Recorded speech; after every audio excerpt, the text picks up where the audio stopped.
Good morning, afternoon, evening. It's a known phenomenon that creatures do things without knowing the reason why. Birds make nests, compelled by instinct or perhaps some other force. Animals all have sex, not to consciously have spawn, but to satisfy a carnal urge to have sex. We assume it's carnal, perhaps it's spiritual. I don't know. Perhaps these cravings of the body are commands by our soul, or dictum from some other place. Though dictum and dicta actually mean observation and opinion, like from a judge. So the word I'm looking for is dictate, or a command, or an order, or a mandate, an edict, which is an official order given in a forceful and unfair way. Maybe more a precept, a rule for behavior based or created out of our moral deliberations. No, we don't think we should have, morally, that we should have sex most of the time. We are given an edict from somewhere to figure out a way for us to make sex happen for us. Under the edicts of materialism, we would argue it's just our endocrine system and we are responding to hormones, but that is a black magic cop-out.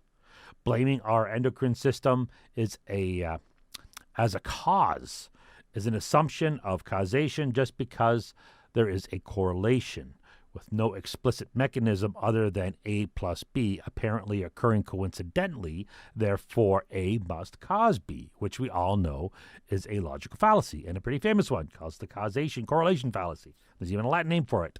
I'm sure we'll be able to hack our hormonal system as bodybuilders do, but that doesn't cause the organic cause. If we have souls, would they be compelling us to have sex? Well, this would imply that they know something that we don't, which is indeed the case for animals like birds and bees. Are bees animals or insects? That we assume are not doing it consciously. Therefore, there is some data, some knowledge that is stored in their or our consciousnesses about why we do the things we do, or at least some of them, which we are totally unaware of, or the insects are. How much control do we actually have about what we do? Is free will an illusion? Do bees consciously choose to go gather honey? Is free will tempered with covert commands to do other things from our genetics or wherever that command is stored? Are we given an executive level subconscious command to breed or organize society or whatever we are left to figure out the details of to make that executive order happen? Circumstances are infinite, chaotic, and presumably unpredictable for all life, yet life finds a way, most of it apparently in an unconscious or lower subconscious manner. Does mold know why it does what it does? Does a blade of grass know why it grows and is what it is? Do you know? Right? There is a grander algorithm which includes natural selection, but it goes beyond that to the inanimate, to the behavior of light and gravity, time, charge, universal constants, whereas all the code of the universe that unfolds stored.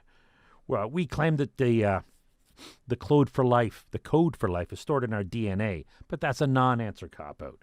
We are clearly more than the sum of our parts. Otherwise, it would be simple to reanimate the dead, like Frankenstein, as all the parts are there. Therefore, most of the time, I don't know what I was going to say.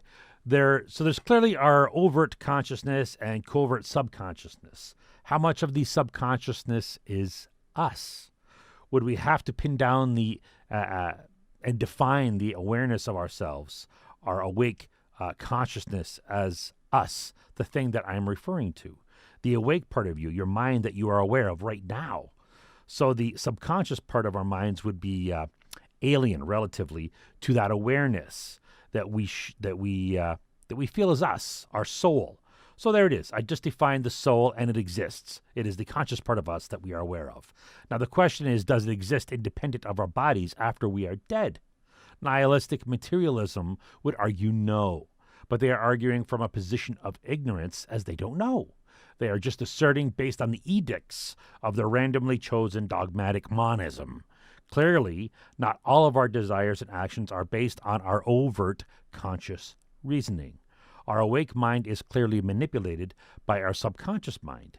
which can be manipulated by public relations, advertising, suggestions, the power of suggestions.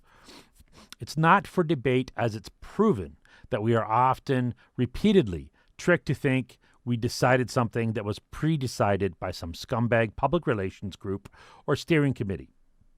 So we know that our volition, our will, our choices and desires may not always be organic and ours, but intentionally planted by others or some other force. We are hackable. We are a hackable creature. We may organically feel hungry when our blood sugars drop and we haven't eaten in a day or so. That is the proper functioning of our endocrine system. Our hormone ghrelin is telling us we should eat, and our brain is receiving that signal and triggers the executive order for us to eat or to make it happen based on whatever random circumstances we may find ourselves in at that point. We can consciously override that signal if we are fasting, sometimes, and the signal abates. It goes away.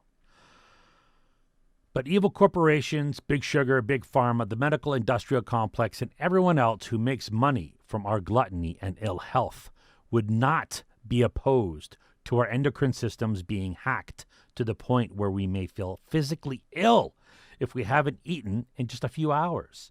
This is obviously not a proper functioning endocrine system, especially if the person is obese and their brain does not receive the hormone signal that we are full after eating to tell us that we are satiated. The satiation hormone in our endocrine system is, I think, leptin, and it can be blocked. Instead of our motivation, our behavior to stop eating and feeling satiated is instead an error and keeps our appetite and maintains the executive order to motivate our behavior to find food and eat the shit out of it. Of course, the endocrine system is way more complicated than what I'm saying. It's a simplistic model of what I'm using, but that's the general idea. We may be conscious, we may consciously know that we should not eat, as we just stuffed our faces with 2 pounds of Chinese food, but our endocrine system is malfunctioning and keeps sending the executive order to get food and eat it. When we're thirsty or tired, the Lilliputians, the little people that make up our bodies, send the executive order to the executive branch of our mind to find water or to go to sleep. My point is that we are constantly receiving signals from the unknown, which motivates our decisions and behaviors. This unknown being from our endocrine system or the intentional manipulation of steering committees, of ad agencies, and public relations firms. Given that most of this is happening beyond our conscious awareness, our awake part of our brain, who's to say if there are other signals that we are also completely unaware of? These signals may be along the lines of how to organize our society, or like the migrating monarch butterflies. It may be a signal that takes more than one lifetime and something which we may never realize for multiple generations. Where is that type of edict stored? There is a lot of wiggle room, and that may be by design or by natural selection or the gods or aliens or whatever, but our behaviors of trying multiple different things and seeing which is the most successful is a logical methodology, even if it's different groups of people trying different things, such as societies, nations, and political systems. One might argue that societies are Darwinian, but bees have not changed their social structure in eons, whereas humans appear to change our social structures every couple centuries, perhaps, or sooner, or longer, a little bit, around there, approximately. Perhaps bees are just too stupid to change it up. The dinosaurs were. Also, for the globalist garbage that think humans will overpopulate the planet to the point of extinction, why didn't the dinosaurs? The dinosaurs were here for hundreds of millions of years. So why would we if they didn't? If it weren't for that asteroid or alien attack, depending on which model you subscribe to, the dinosaurs would still be here today. Males generally have interests that are different from women's, and there's nothing wrong with that, which makes me think of the logical inconsistencies of these woke bigots who believe in the stereotype of white privilege, while simultaneously not believing in the stereotype of men's and women's interests being separate. While there is science behind what a man is and what a woman is and their general interests, ad agencies would know this full well, there's no similar science behind what white people are. If there are macro generalizations of different peoples from different parts of the planet, like breeds of dogs, these differences would be interesting to study. But the point might be mute at this point in our civilization, as we are becoming a planet of mutts, or a mulatto, which means hybrids, like a mule, which is a hybrid of a horse and a donkey. Most of the people in Western civilization are hybrids of parents from different parts of the planet. My mom is from Western Europe, and my father is from Northern Europe. So I'm a Euromut, and as are most of the people in the Western civilization, though China may be one of the least ethnically diverse places on the planet, giving their numbers that may bias the data of percentage of hybrids. So back to the Lilliputians and our consciousness. We don't consciously regulate our blood pressure or blood sugar or hormone levels or body temperature or heart rate and all the rest. I need a glass. Just as we don't think about where our fingers go when we type, for those who know how to type, or when we play musical instruments, or many other automatic tasks like sailors or rock climbers tying common knots, or for anybody who knows how to ride a bike, they don't really think about it.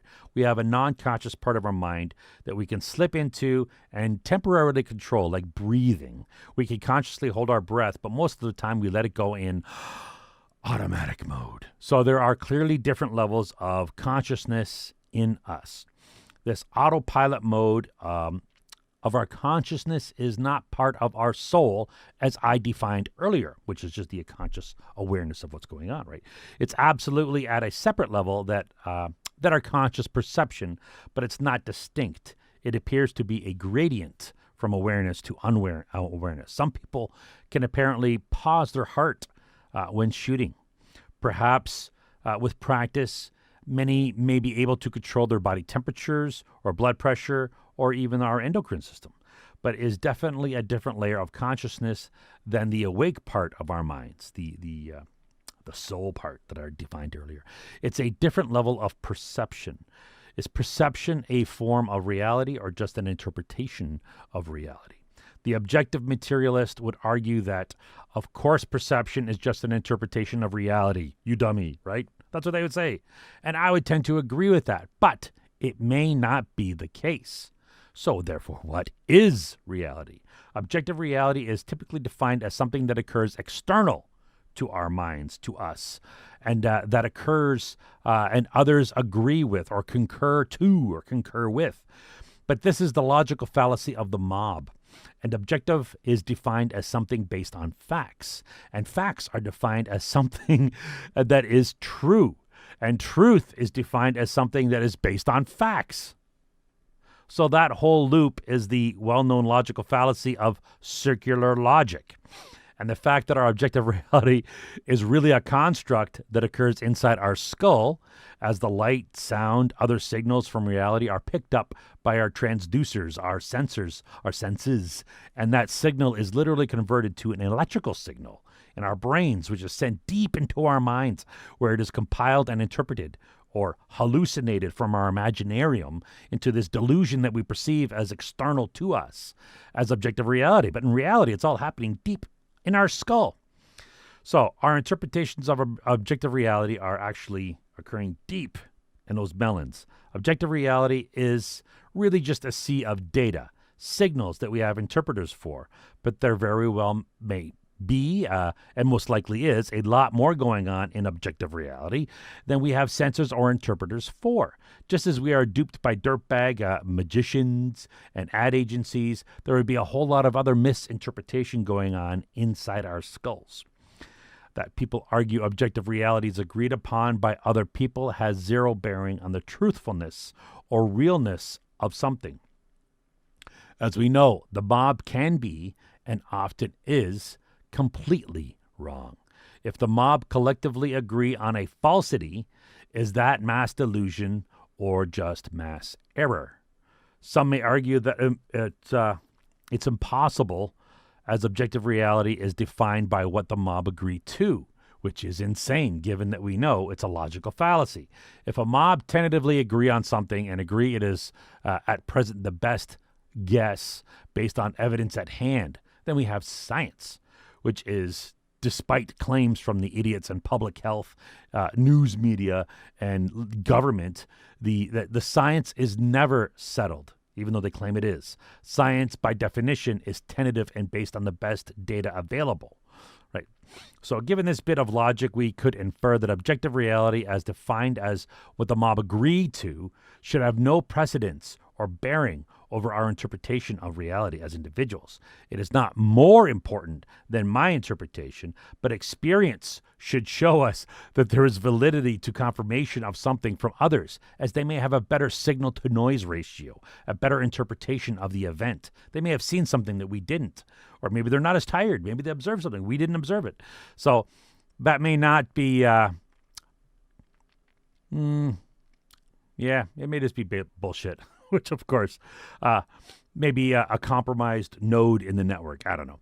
But we do have a lot of noise in this file of what is consciousness, given that many are adding noise to that file by people who ignore logical fallacies, be that religious, philosophers, or potheads. It would not be a leap to think that there were, or may be, forces intentionally adding noise to this file, ad agencies, or perhaps something else, which of course overlaps with other woo-woo files like what is soul, what is consciousness. Is that this noise that's interfering with our interpretation of it, like the wind in the forest? Is it organic or is it intentional, like the artificial jammers of a spy, with the little box sending out signals trying to jam it? Or is it both? Perhaps a natural phenomenon that is being amplified by dark forces, by perhaps dark ad agencies. Is ignorance a natural phenomenon? Of course. It is intentionally keeping people in the dark an artificial construct? Well, yes. If the force is trying to keep us in the dark on certain files, the question would be why? What could their motivation be? If someone is trying to keep a secret from you, they usually would know what the truth is, or they may not want to know what the truth is because it conflicts with their perceived notions, and they're threatened by it. Think of burning people at the stake for claiming the world might be a sphere, or that there may be civilizations other than human in the universe, like Giordano Bruno. So what motivated those people to do such heinous acts? The Pope, the religious people. Why did they burn those people? Did the Pope not want people to know the truth? Or was the church so fearful, so threatened that their delusions may be false? Why were the Jews so desperate to kill Jesus, if that story is even true? Is it just the idea or fear that someone may influence a bunch of followers to not believe the cult's position any longer? What are our society's cult's beliefs today? What are the taboo that we are not allowed to question? You look at art and history, there appears to be archetypes of characters in humanity's past, and perhaps older, that are trying to send signals to us in their future. Could be even our future, or perhaps to those yet in our future that we are just the ones in the middle, the switch or the router passing the signal on to some host in some distant future. The archetype of the messenger, the prophet, but not the overt messiah types, more the under-the-radar spectrum, long-distance message types. The messages appear to be metaphors, but of course that opens the door on its only meaningful due to the apophenic false interpretation. Perhaps that is the mode that these signals are the ones that manage to use to survive the natural selection of signal loss through time by people who don't want these messages being sent. Perhaps there were many more blatant and overt signals that were so obvious that the zealots of the day easily saw and destroyed and were too stupid to interpret the metaphorical signal hidden in the art and stories. Those who watered down their story and hide it in metaphor may have a better chance of the signal getting passed on. Also, it may be too unbelievable for our monkey ancestors to believe it in general, whatever the message or messages are. I don't even know. So what would we call this archetype of ancient signal man? Is there a synonym for a signaler? I don't know. Like the animals, they have sex without really knowing why in the big picture, right? Did these ancient signals even know that they were sending a signal? Or will they just, be having sex with their art, metaphorically, because of some urge from the unknown with no conscious thought that they were sending signals via metaphor to some signals intelligence receiver in the distant future? It would almost be more bizarre if they were consciously aware of it.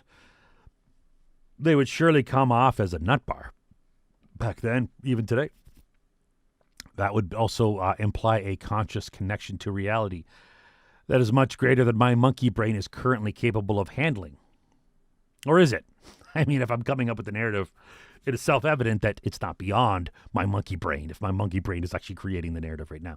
So assuming I'm not receiving a signal from some interdimensional muse that is manifesting this conversation in my flow of consciousness writing, perhaps that is the same mechanism songwriters, sculptors, and all other artists log into or tap into. Or perhaps we are all logging into this muse when we do any form of art, making movies or whatever. Perhaps some of us do and some of us do not. Perhaps some are conscious of it and perhaps some are not. Perhaps no one is or very few are. Or perhaps most of them are. Like in the movies, Close Encounters of the Third Kind, how all the humans drawn by the aliens created images of where they were to go in different forms. Of art, like painting, or Dustin Hoffman's case, he sculpted mashed potatoes in dirt. It would be interesting to hear what J. Allen Hynek said, Dr. J. Allen Hynek, what he told Spielberg about that, given that Hynek investigated aliens for the Air Force for decades and was Spielberg's consultant for the movie. Perhaps that it was a form of natural selection of painters and sculptors who made it to the mountain in the movie, as the songwriters in the movie that would have been there had a more difficult time communicating the directions to the Devil's Tower in Wyoming using melody. Of course, if using art is a form of communication from the muse to humans, then we could assume that, as with all communications, this channel could be flooded with bad data, with viruses, with trackers, with misdirections, disdirections. So music, sculptors, painters, and poets might be flooded with bad data. So what other forms of communication could there be? Communications in the fabric of reality, the synchronicities of Sting and Carl Jung, of otherwise meaningless observations of reality, like finding a thing with great symbolism or a great apparent meaning in a circumstance that is incredibly unlikely, which is a flag. Not a red flag, but it's a signal flag. If this is a thing, then we absolutely need judgment to ascertain the validity of these signals. It may be a valid signal, or it may not. Or it may be a valid signal that was not intended for us, but another host. So we could or should drop that specific packet. It may be a Trojan horse, a virus, something detrimental for us, or it may be a valid signal that we are intended to receive. If it is a thing, the meta of it being a signal is a form of communication in itself and would have significant meaning. It would change our perception of our society and reality to a deep level and make our past perceptions of objective reality appear extremely superficial and primitive. Perhaps Close Encounters in the movie, being an art form, is an instance of this type of signal, and J. Allen Hynek was given an executive order to communicate it to the people. So in his circumstances, he worked with Spielberg to make that happen. If this is a thing, which it may not be, then there may be people around us who are acting as vessels or agents, like in the movie Matrix, which may be another instance of this form of communication, since The Matrix is also a movie which is an art form. Perhaps some of these agents are beneficial and are trying to aid us or direct us towards some specific or certain goal.